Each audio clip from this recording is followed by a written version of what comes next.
What is going on, guys? In today's video I will show you the top 20 best Path of Exile 2 builds in 2025. So in this guide I will give you a quick overview of each setup. Then I will explain what skill gems and upgrades should you focus on. Then as well we'll see what is the best gear and how to get it for both leveling and endgame. And then finally we will go over the passive tree, stats, your skill rotations, and even what charm should you use, so we would be able to get the highest damage possible and much more. If you're looking for any of these builds on the website, then click my link in this video's description or the pinned comment.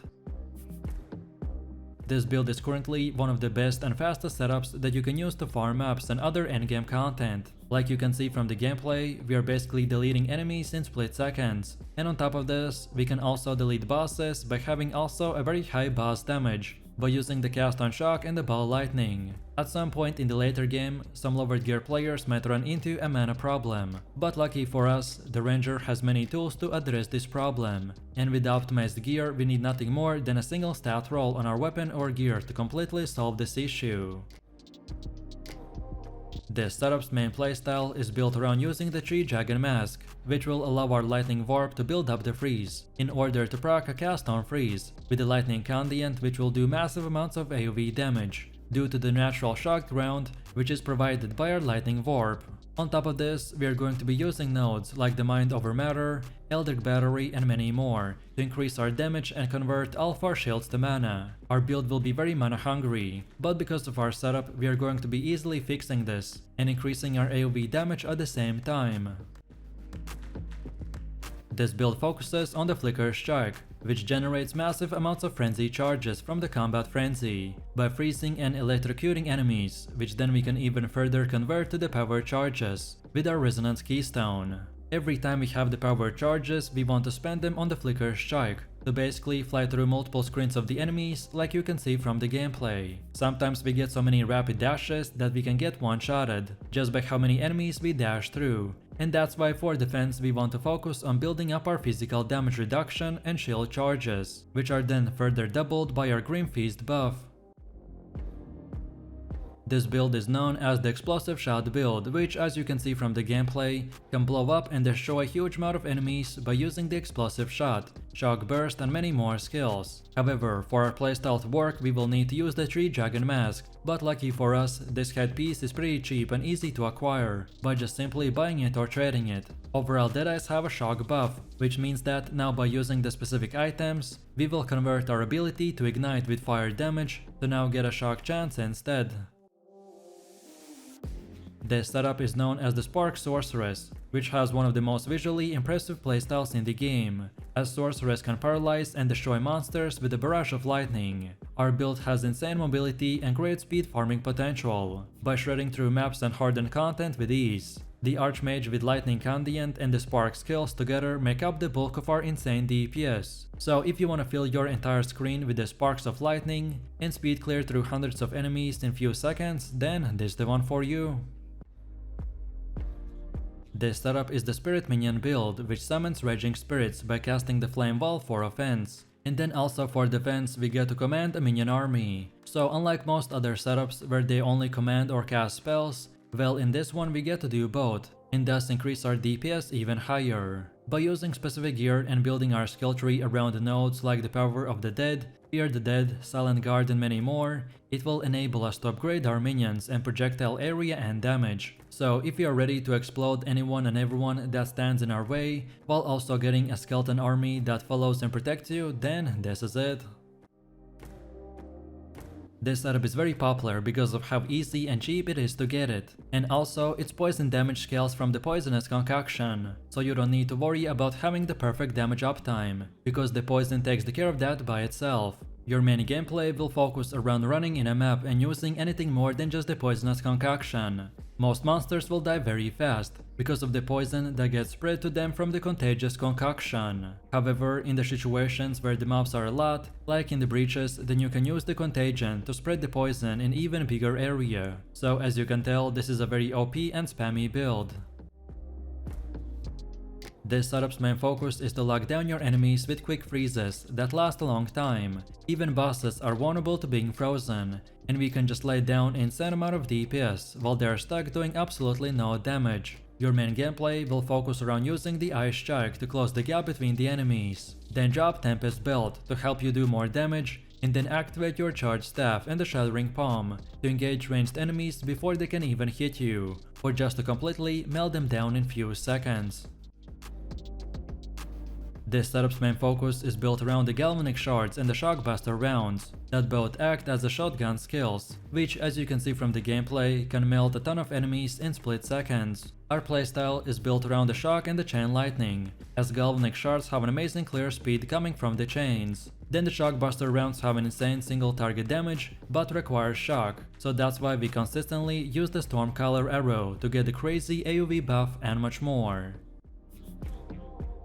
This is the best warrior build by far. This setup's main focus is to run and press from 1 to 2 skills, and target big enemy groups to then weaken them and explode. One of the most powerful skills that we have in our arsenal is the Shockwave Totem, which does incredible amount of AoE damage, and as you can see from the gameplay, we are just simply running into the enemies and one-shotting them without even trying. Also, our Ancestral Warrior Totem and the Scavenge planning makes the most out of this by effectively extending the damage of this hit in order to kill big targets like bosses or tanky rare monsters.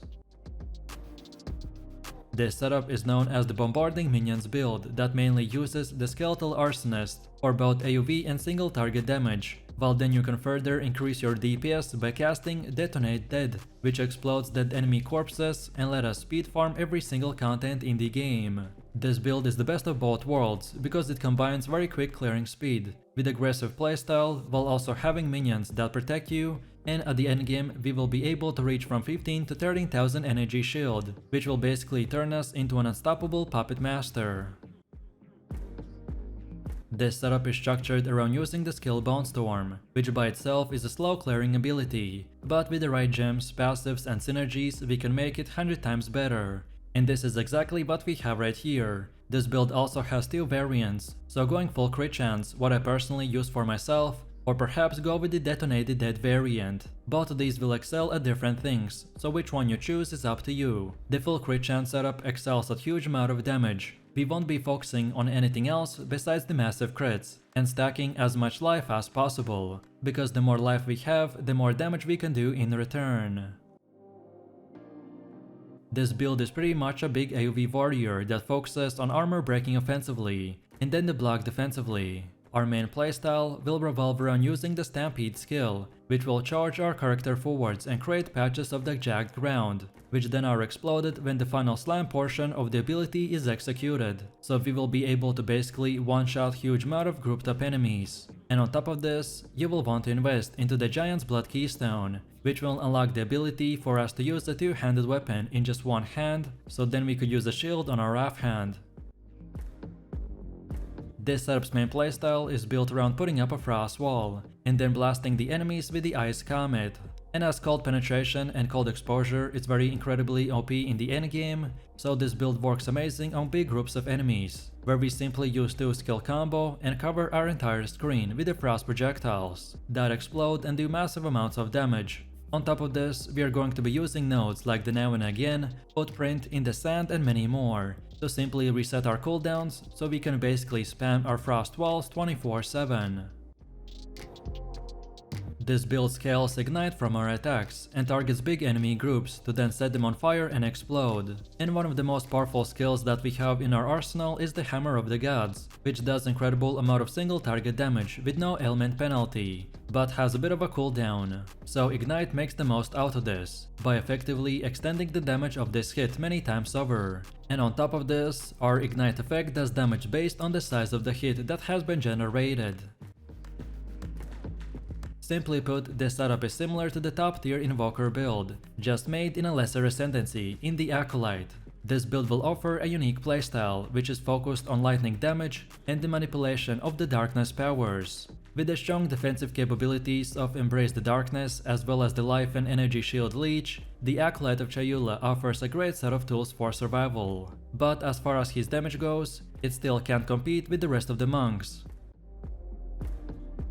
This build's main idea is built around putting up a frost wall, and then blasting enemies with the infinite amount of fireballs, Cold exposure in the combination with the fire skills is very incredibly OP in the endgame, so this build works amazing on big groups of enemies where we simply use 2 skill combo and cover our entire screen with the projectiles that explode and do massive amounts of damage. On top of this, we are going to be using nodes like the Scoring Winds, Constant Gale and many more to increase our cast speed and mana, so we could basically spam our frost walls and speed farm through every content.